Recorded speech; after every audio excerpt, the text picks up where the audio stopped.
Bahamas and all that type of stuff. I mean, do you and you come out of it 2-3? Do you feel like all that puts you behind? Or how do you feel about now that it's over? I don't really look at it like that because we knew coming into it that this was a schedule and that the travel we had was what we had, and anytime you have a new team with a new coach, there's transition anyway. So we knew that was going to be a challenge for us. Obviously we'd love to be sitting here 5 games in with a better record. But I think what's more important than our record is, right now at least, is progression. Just growing as a team, our guys gaining an understanding of exactly what we want, and then most importantly, being able to carry it over. Because I think there's a difference between understanding it just cognitively, when you're sitting there talking or watching tape, and then being able to carry it over in live play. And I think we've made some progress with that. I think, we still have a long way to go, but I see some really, really positive signs that if we can build on certain things that we've done and keep growing, I'm excited about our team. What have you seen from Eric Davis? It's kind of allowed him to play like he's been playing.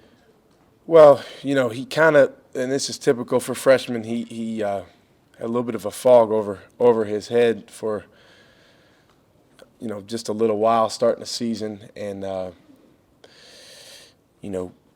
you saw that fog lifted a little bit in the Bahamas.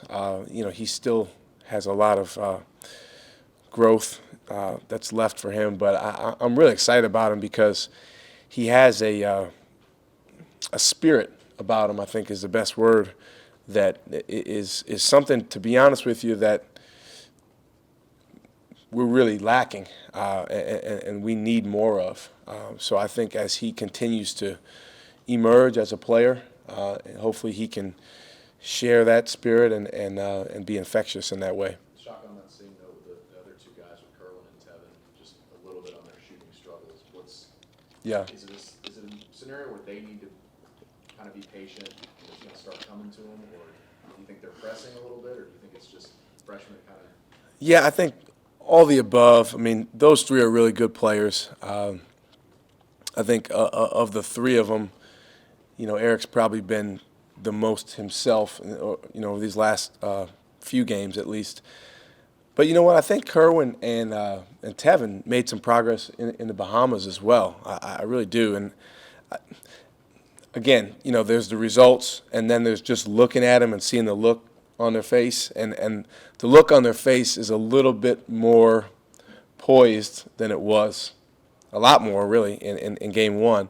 So it's great that we've made progress in that area. But now, to your point, you want to make some shots too, and you want to play well. And Tevin is, if you had a shooting contest, arguably one of the top, couple shooters on our team. And our guys, in practice love playing with him because he really makes shots. But I think, he's got to understand making shots. There's a few things that go into that. One, taking good ones. Two, being ready to shoot. And then three, shooting the ball with great discipline. And if you look at all really good shooters, no matter what level, they shoot it the same way almost every time. And I think that's something that he's gaining and will continue to learn. With Snoop Kerwin, he's learning a position of playing the point, and to be honest, he's probably played a little bit better right now when he's in there with Isaiah, and he doesn't necessarily have the primary ball handling responsibilities, but he's going to be a guy that can play multiple spots, and he's getting better and better. I'm really excited about him. Shaka, you told us all along this team isn't going to play exactly like VCU did. and there's been some small spurts of that Havoc style, but there hasn't been a lot of it. Is this team just not going to be a Havoc-type full-court pressure team? Does that not suit this personnel? Well, I'll never forget, I went to a high school game, was recruiting a kid, this is probably about 10 years ago, and the team turned the team I was watching turned the other team over like 30 times. And I was talking to the coach after the game. He's a legendary coach in Chicago, and I said, "Why are you so good in the press?" Because I like the press. I was picking his brain. What made you so good? He said, the guys wanted to press tonight. And that always stuck with me. And, we have to develop that mentality if we're going to play that way. You have to have that eagerness. And it takes time. At VCU, our first couple of years, we pressed a lot less than we did in the third year. And sometimes one player makes a huge difference. Last year, we had probably the best defensive player in the country, and he tore his ACL at the end of January. We weren't the same as a pressing team. So a lot of it's personnel-based. But I do think we have a chance, like you said, in spurts to do that. It's just not necessarily going to be the same identity. Even though you lost the last game, when you said you saw some positive things, shooting was going up and turnovers and fouls were going down as the 3 days progressed. So by the end of that tournament, when you left there, that looked pretty good, even though the score wasn't. Yeah, the whole foul situation is I tell you, it's fascinating, really, if you just look at college basketball right now. And I've been saying this. I really think the teams that adjust to the officials the best have a marked advantage. And I'm talking about in the game itself, and then from game to game as well. Because the thing that's different is in college basketball, officials, they fall under different umbrellas. So you have Big 12 officials, you have SEC officials, and you're going to have a different crew on each night. And if you compare the number of times we fouled in a Texas A&M game against the number of times we fouled in a Michigan game, it's night and day.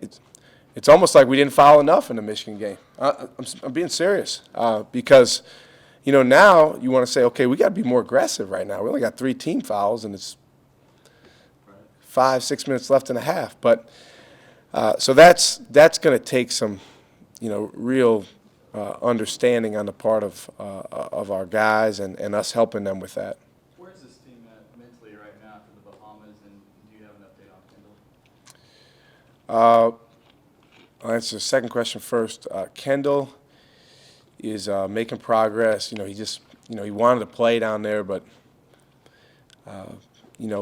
with concussions, you know how it is now with the protocol, and you just can't rush him back. It's pretty cut and dry. So he has not practiced full go yet, but he's been able to get out there and do some things, and I hope. I'm hopeful that if he can keep making progress the way he has, that he can come back soon and possibly even play tomorrow. Where's our team mentally? I think our guys are certainly doing some soul searching from the standpoint of, okay, what do we really want to be about? And I think that's a good thing, actually. One thing that adversity does is it makes you look in the mirror, and it makes you analyze some things. And, I think the games that we've lost, if a few things go different, maybe we can win 1, 2, maybe all those games, but we didn't. And so what happens is, as a coach and as players, you have to, really, really analyze what happened out there and where you can grow. There's an old saying in coaching, never accept in victory what you wouldn't accept in defeat. But that happens, that sometimes when you get on a run, you're winning some games, there's some slippage, you don't address it as much. It's not as important because you won. Obviously, when you lose a game or a couple games, it smacks you across the face. I do think, though, confidence-wise, it's an interesting group because it's a standpoint from the standpoint of just experience. These guys have been through a lot, and they've had some success. But I mentioned Eric. We don't have a lot of naturally highly confident guys. So I think a big part of our job as coaches is just try to lift them up and help them feel like, hey, you can be really successful out there, and we can too.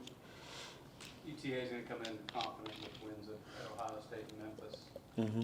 Pretty easy game to get your guys' attention again after three big names across the jersey that, takes no effort Yes. to get their attention. It really should be. I mean, you're right about that. It's, watching them. I was just watching them against Rice. They played Rice last night, and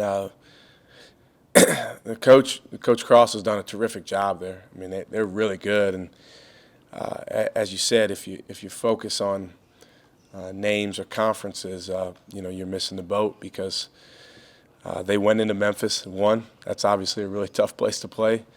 They went to Ohio State, and I was watching the Ohio State game, and it flashed across the TV screen. Ohio State was 90-9 at home in the last 5 years, and they went in there, and both those games, they just went in there and beat those teams. It wasn't like they hit some fluke shot or, they didn't even particularly shoot that well in either one of those games. That's the thing that's really impressive about their team. Is, last night they actually shot the ball better than they had.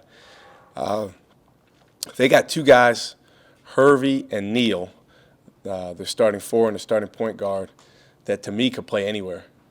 They play with great poise and really good confidence. So, yeah, it's certainly it'll be another test for our guys. And it's one good thing about the schedule we've played is, it's gonna challenge you to be the best you can be. And if you can come out and win, a game like that, then you can grow from that. Shaka, you mentioned Scott Cross. When you were at VCU before the Final Four run, were you able to take that mentality thing of if you look at the conference that they play in, or if you look at the name of the school thing, and use it to an advantage for a quote-unquote non-Power 5 situation when you were going up against a big power school? Yeah, and even after the Final Four, we were. To be honest, that was that was one of the biggest frustrations for me in the last year or two at VCU. Is that was starting to go away because we were getting more and more attention. We changed leagues, and we were in the top 25, and I felt like we were losing a little bit of our ability to be an underdog and go after people. And so we used that big time. And I think it's a combination of that mindset, but also you got to have a confidence level to know you can go do it. And obviously those guys do. And I think it comes from Coach Cross. You can see him. He's a very confident coach. He believes in his guys. You can tell he's very connected with those guys. He's been there a while, so he's built that program, and they've had success before. But when you have a mentality of we're going in here, we're the underdog, but we got nothing to lose, and we know we're really, really good, and we know we can win this game. That was really at VCU what helped us when we went up against, quote-unquote name schools. And when the year we did go to the Final Four, it was that multiplied times 100 because everyone said we shouldn't have even been in the tournament. So our guys are like playing with house money. Is this long-standing important in terms of the teams kind of getting in a rhythm of the season with all the travel and everything else? Like, how do y'all do that? Yeah, it's really big. I mean, first of all, playing at home, you want to establish your home court. And, we've played an exhibition game and one regular season game at home. Have done some good things in those, but we want to keep playing better and better at home because, college basketball, everything starts there. You want to take care of business on your home floor. And then just being here, the context is our guys are in their last week of school. Obviously we missed a week of school with the trip to China. We missed a couple days last week with the trip to the Bahamas, so we really, really need to buckle down and finish strong. Some of our guys have a ton of work. A few of our guys are actually almost done. They'll, by the end of the week, they'll pretty much be done. So it is a really important time to be here. Shaka, how long do you think it'll take before you know what you have, or do you already have that point? That's a great question. I'm getting a sense for what we could be. I think the question is, can the various elements that have to align to become what we could be, can that happen? Or will that happen? Because, for instance, there's a team commitment on any great team to all the things that go into winning. Everyone says they want to win. So I'm not talking about a commitment to winning itself, because we all want to win. But the commitment on great teams is to the things that go into winning. So whether it's talking on defense, or whether it's caring about each other, or whether it's sprinting the floor, all those things that are not necessarily the things that are always written about or on a stat sheet. And we're not there yet. And that certainly the coaching staff has to organize that. But at the end of the day, it's a decision on the part of the guys on the team, whether it's a football team, a basketball team, any team, that, hey, we are going to be highly connected around this common cause. And, are we going to get to that? I sure hope so. I'm working towards it every day. And I think these early experiences actually can help us towards that.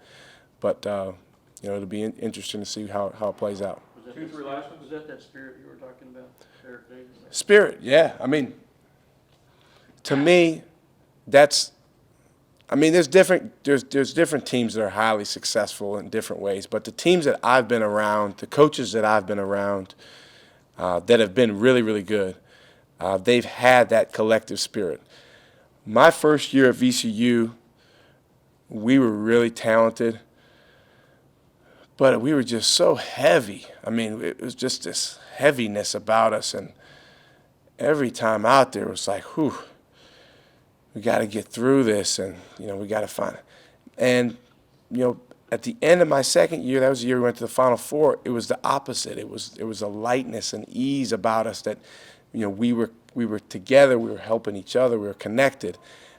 Those things can come and go. So it's not like a team necessarily has it at the beginning of the season and then that's it. It's going to be there for the rest of the year. Or it doesn't have it at the beginning of the season and you have no chance. Those things ebb and flow. And, again, within the context of these guys have other things going on in their life that you might not necessarily write about or know about, but are significant.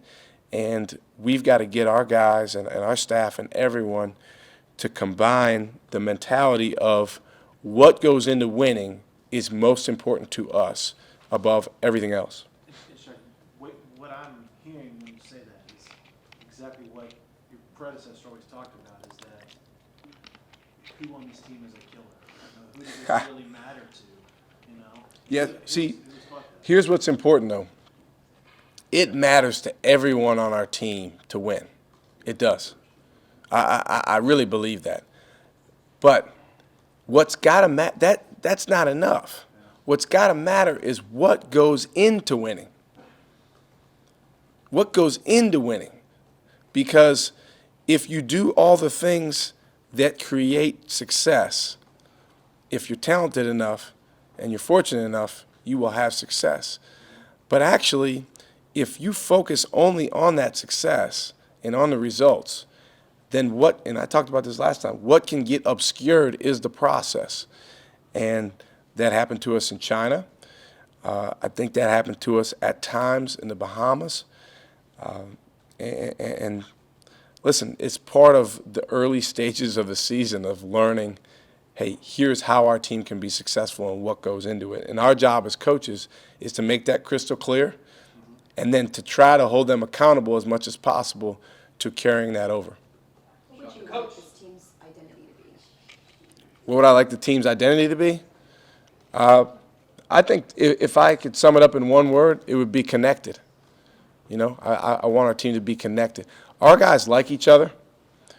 Our guys, I think, want to see each other do well, but there has to be a genuine, deep appreciation, care, and concern for one another off the court, and then most importantly, when you're out there going to battle, being connected around the process that goes into success. And there's a difference between that and wanting to win. Like, that's such an everybody wants to win. Every college team, we put too much time into what we're doing to not want to win. But you got to be connected around the cause. Coach, were you sad to hear that Kobe's retiring? You know Kobe and Kobe's stories you can share with us and show highlights of him, your team? You ever taken them on one-on-one? No, I don't know him. I obviously watched him from afar. He's actually right around my age range, so he's a guy I just got so much respect for. Yeah, we use him all the time with our team. There's a great documentary that came out last year called Kobe's Muse that he actually produced, and it's pretty much all him being interviewed and then different highlights, and it's a real look into his mind and how he operates. He's a killer. He is, and the great thing about him is he's able to assert his personality on the guys around him, and that's what made him so successful. That's why he won so many championships. So yeah, I'm not sad because he's had a great career, and all players eventually their career is going to come to an end. But Jay Lucas and I have this conversation all the time because he thinks Kobe's the best player of all time, and there's another guy who I think's just a little bit better, but I think he's obviously one of the best. Shaka, could you guys hear Shaq's family on the trip to the Bahamas? Were they pretty loud? Well, got to spend a little bit of time with him at the Atlantis, and I don't hear fans much. I guess maybe I've just learned that over the years. I remember my first year at VCU, there was one kid who was like our sixth or seventh man, and every time I would take him out, the kid was from Richmond, so he'd have family and friends everywhere. Every time I'd take him out of the game, I mean, they would be like dog cussing me from the stands. And so I guess I just kind of learned to ignore that. One last one? You got some pro players at UTA? Anybody can play at the next level? Kevin Hervey. Yeah, I don't think there's any doubt. In fact, a few of the guys in the Bahamas, there was a lot of pro scouts down there, and they knew we were playing UTA next. A few of them mentioned him to me. It's a great lesson in recruiting. Here's a guy who got hurt. He had a serious injury. I don't know exactly when it was. I think going into his senior year maybe, or maybe he wasn't able to play AAU. I don't remember exactly when the injury was. But he was on the radar, I think, of some schools in bigger leagues, and I'm not sure exactly how the recruiting played out, but UTA did a great job evaluating him and recruiting him, and he could play anywhere in the country now.